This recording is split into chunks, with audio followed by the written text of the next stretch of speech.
So, guys, welcome to Coil Building 101.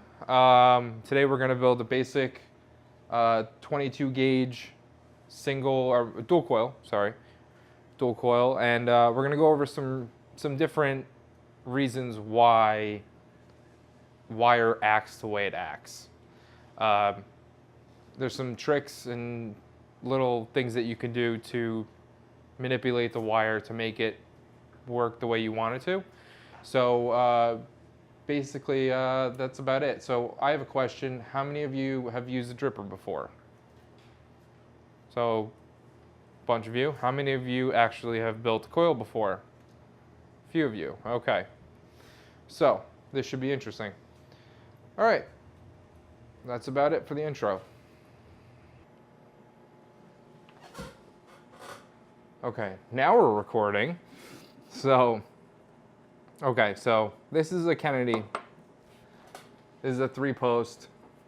So you have to send this positive wire through these 2 posts on both sides, which can be a pain if you're using larger gauge wire. On the Velocity, like I said, everything gets its own post, so you don't have to worry about that too much. As you can see here, every wire. So you got 4 leads for dual coils. This mutation is very similar, except it's got a little different deck. Deck on the mutation is straight across. So you'd put a positive here and a negative here. You'd spin it around. Put a positive here and a negative here. And you'd send it over these air holes right here. All right. So what style you want to use is completely up to you. Everyone has its own benefits. Bottom airflow is great for flavor. It can be inconvenient at times, like this one and the Kennedy, because juice can leak out on the bottom. The Kennedy has an advantage of you can place the cap anywhere because there are no airflows on the cap at all, airflow holes. There's a few on the top, but really it doesn't really matter where you put it. Everything comes in from the bottom.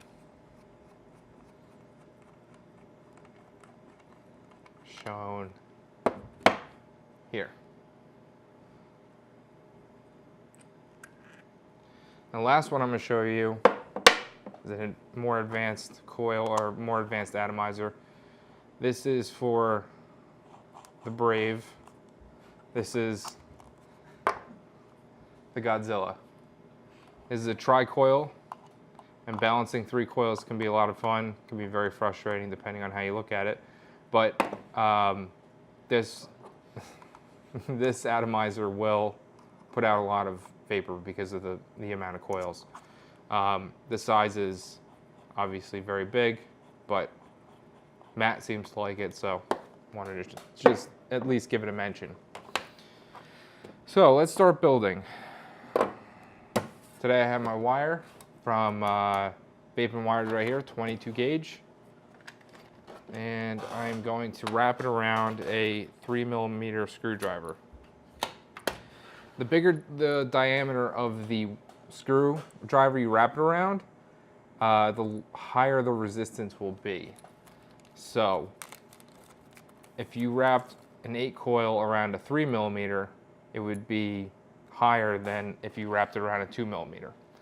The advantages to wrapping around wider diameters is more cotton can get to the coil, and you can get better wicking. I'm going to straighten this wire out a little bit.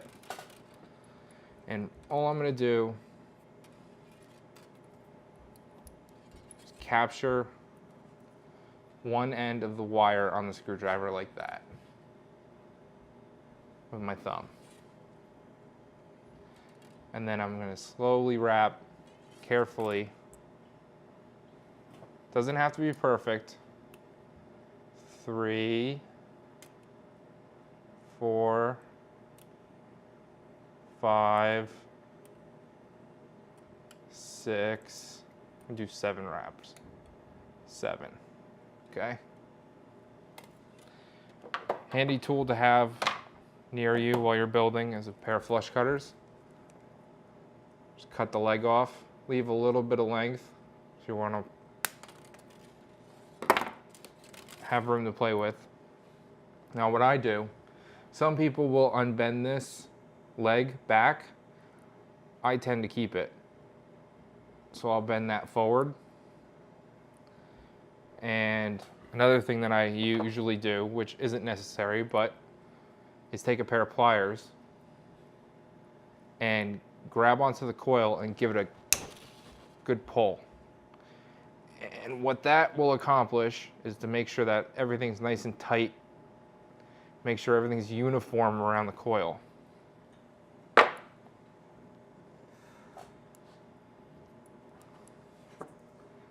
Nice little 22 gauge coil right there. I don't know if that's in focus or not, but that's all it is. We're gonna do another one real fast. Again, capture the lead underneath your thumb and start wrapping. 1, 2, 3, 4, 5, 6, 7. Does it matter how many wraps you're doing? What is the difference between the amount of wraps? The more wraps that you have, the higher the resistance. So you want to usually target your resistance based on what device you're using. So if you're using something like the Sigelli that has the lowest resistance that you can build on is 1 ohm, you would want to keep, or 0.1 ohm, you want to keep it above 0.1 ohm. And I'll show you when we meter this. This is an ohm meter right here. You can see it's saying there's a short because there's no coil in it, but there are tools online that you can use to tell you how many wraps. You put in the diameter of the coil, you put in the diameter of the wire, and it'll tell you how many wraps you're supposed to use. So I just want to confirm, like for instance, if you're using a wider hole to wrap around. Right. If it's going to make it a higher resistance, if you want to keep that resistance lower, you would do less wraps? Less wraps, okay. Right? Yes, less wraps. You'd use less wraps. Steamengine.org is a fantastic tool.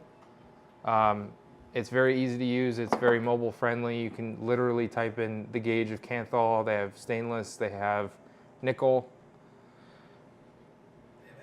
They have everything on there. Yeah. Just list the 20 different wires. So this wire is not so, this coil is not so pretty here. This one is a little sloppy. Doesn't look as good as the last one that I did, but that's okay.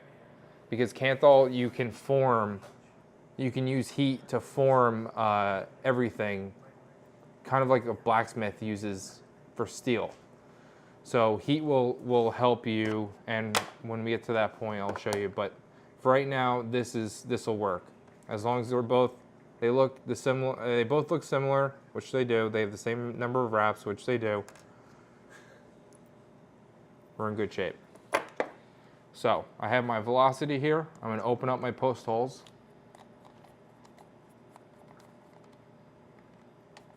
And these are just Allen keys. You can use the included Allen key that comes with it, or if you so desire, get a screwdriver like I have, which makes it a lot easier. So what I'm going to do is I'm going to place one lead, and you usually want one lead longer than the other because it makes it easier. Makes it easier to place your coil inside the atomizer. So you're going to place one lead in and one lead in like that.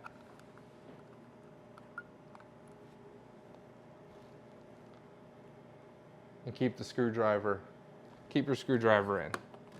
What I usually do is I usually push forward, keep pressure like that, and just tighten up.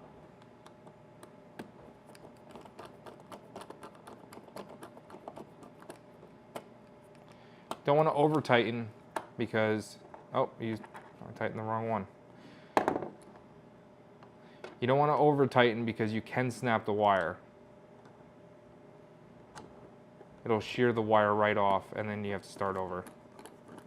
So when you start seeing that wire bend a little bit, like it's doing right now, I don't know if you can see that, that's probably about its limit.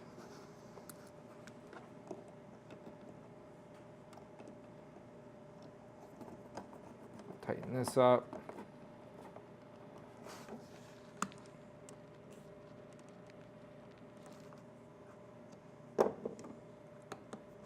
All right. Okay, so I have one coil installed in the atomizer. I'm just gonna push up these leads for now, put them out of the way. I'm gonna grab my other coil. I'm gonna place it on the screwdriver. And I'm gonna do the same exact thing as I did the first one. I'm gonna thread it through the holes. Oh, this one's closed.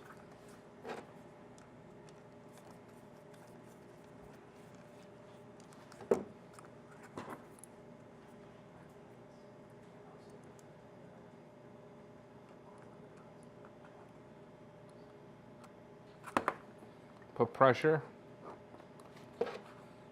on the coil, keep it in place, and use the screwdriver to tighten everything up.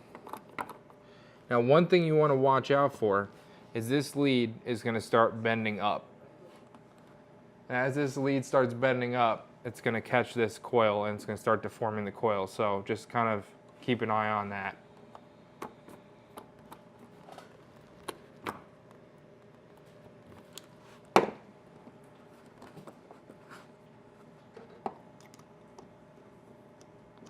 And tighten this top one. Okay. Bit is stuck.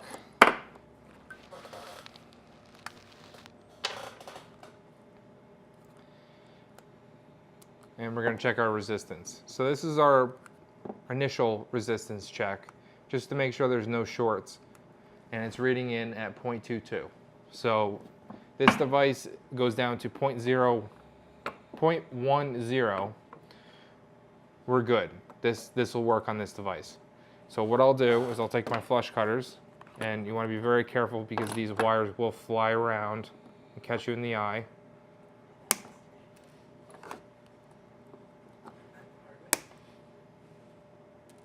And you'll step on them in the middle of the night and catch them in your feet. You get stuck in the socks too. Yep. They feel nice. Shouldn't have done that. Now these coils right now, they look a little mangled. They look a little beat up, but we're gonna use heat, the heat from the mod. See how they're kind of mismatched there a little bit? We're gonna use the heat of the mod and a pair of tweezers and the screwdriver and all our tools that we have to kind of craft our coils. Let's move some of this stuff out of the way. We don't need any more. And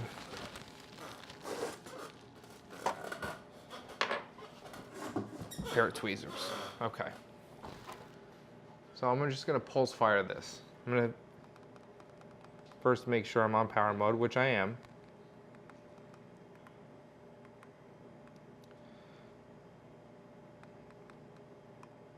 And I'm gonna set this to about 50 watts. All right, can you want me to zoom in on the camera? Do you want me to?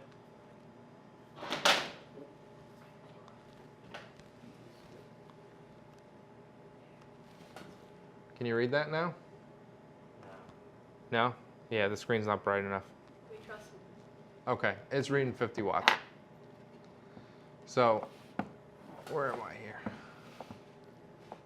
Just gonna pulse this just a little bit.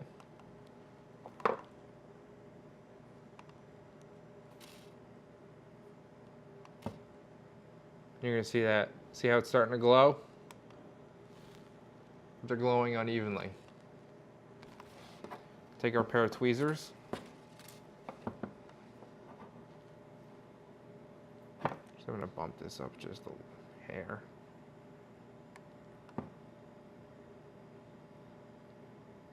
Take our tweezers and pinch them together. Electricity is very lazy. It takes the path of least resistance. So if you have a coil that is fanned out in the back, The mod, move down a little bit. There you if the coil, like this one right here, this, when you tighten it down, it tends to fan out. So the back is pinched and the front is fanned out. The electricity is going to run towards the back. So what you want to do is pinch the back of the coil down to make them glow evenly, as they are right now. Now we can take our screwdriver, we can stick it back in, and reshape this coil, move it around, do what we want with it, raise it up, lower it down.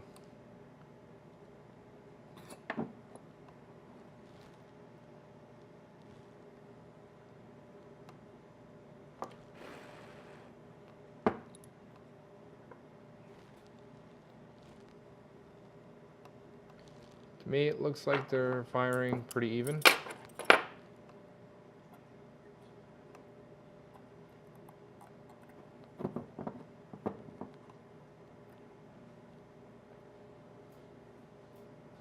Yep, they're firing even now. So we took two coils that looked kind of questionable, made them into something that looks a lot better.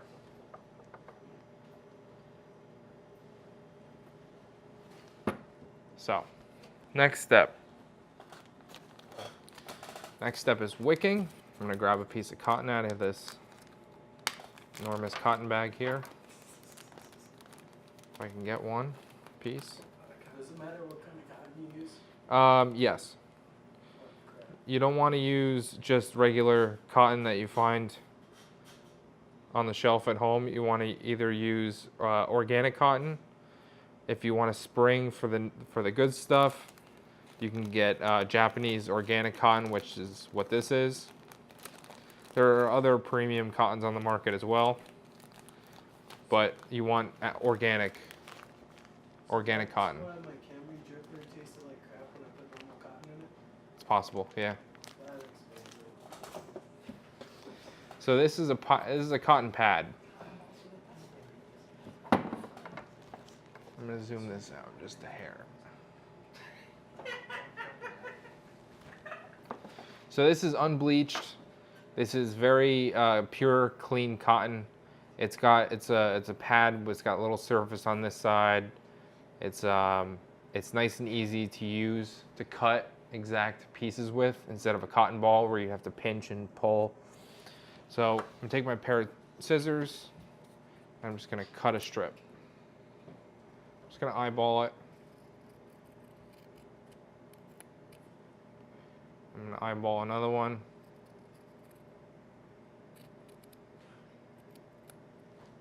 Okay. So I got two strips here. And what I'm gonna do, you wanna make sure your hands are clean. You don't want juice on your hands. You don't really wanna have like dirty, oily hands because the cotton will pick that up. So you want nice, clean, dry hands, and you wanna pinch one end and twist. I got a question. What's your thought on taking the harder outer layer of the cotton off? I've tried it. I don't really see much of a difference. I know some people do it religiously. I've tried taking both layers of cotton off. I've tried it and I can't really tell a difference. So I usually keep it on.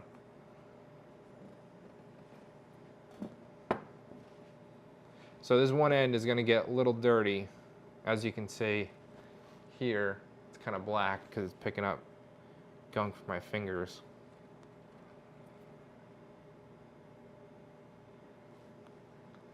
You just want to thread that through. Just like that. You want it to be loose. Not too tight, not too loose. Just so you can move it around. This is maybe a little bit too tight. So what I'll do is I'll pull it back out. I'll pull a little bit of cotton off of it. Just a touch. Reshape this.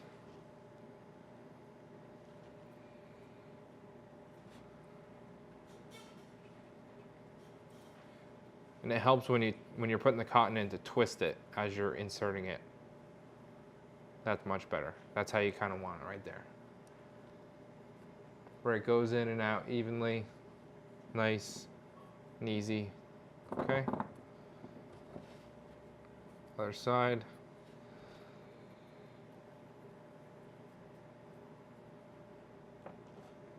This is going to be too much, I can tell.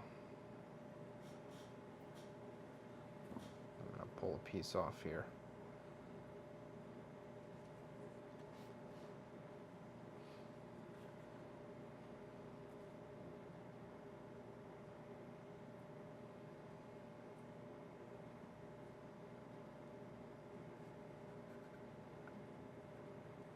Okay. So now we have our 2 wicks installed just like that. Kind of want to fluff them up a little bit. It helps with the wicking process. So what you can do with the ends that you twisted is just to pull them apart a little bit. Get them fluffy again.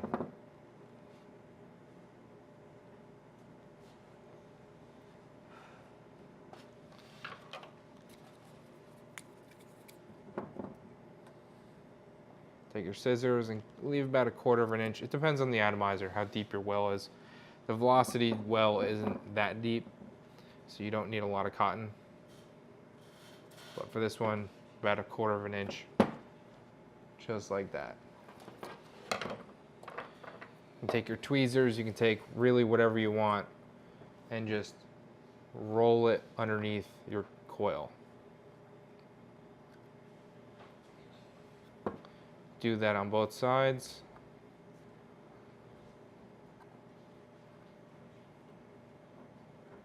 And you want to leave some room underneath the coil for air. And that will improve your flavor as well. You don't want a whole lot of cotton sitting in the well because it ends up just sitting there, not doing a whole lot of anything. You want them just, just touching the base. So like that right there. Same thing on the other side.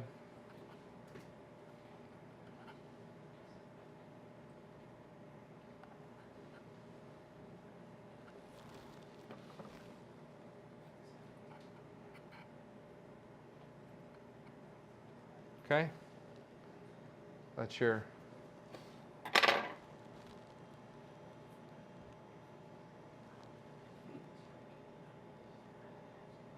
final look right there. Now don't fire it when it's at this stage because you'll just burn the cotton. And you'll have to re-wick. So priming is just the process of putting juice on the cotton. And you want to make sure you get all of the cotton, every inch that you can possibly get with juice. And if anybody is curious, I'm using Promethium from the reactor room.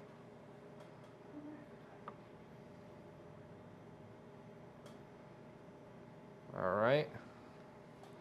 I'm going to bump this wattage up.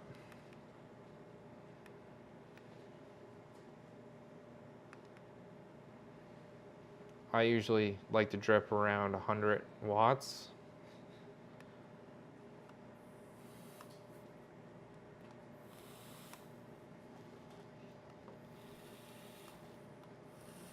I give it a few test fires to make sure there's nothing going on that's weird, no hot legs, anything like that.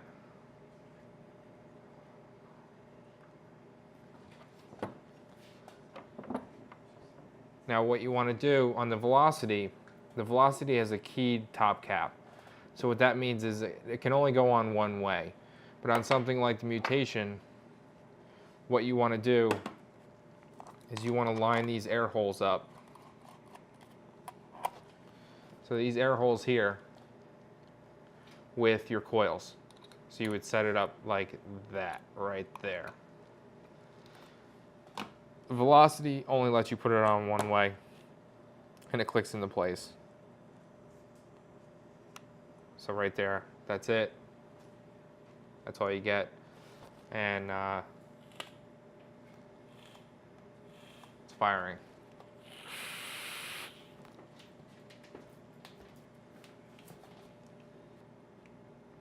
Okay.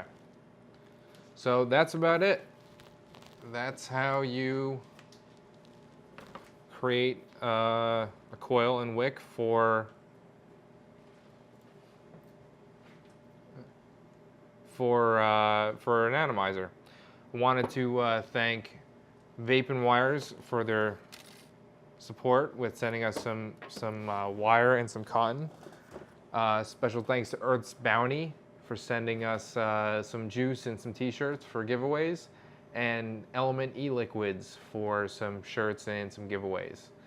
So that's about it. Hopefully you guys learned a few things, picked up on a few things, and that's it.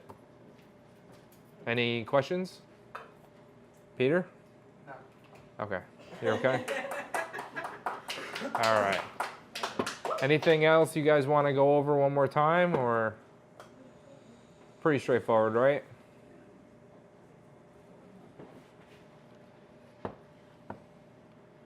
All right.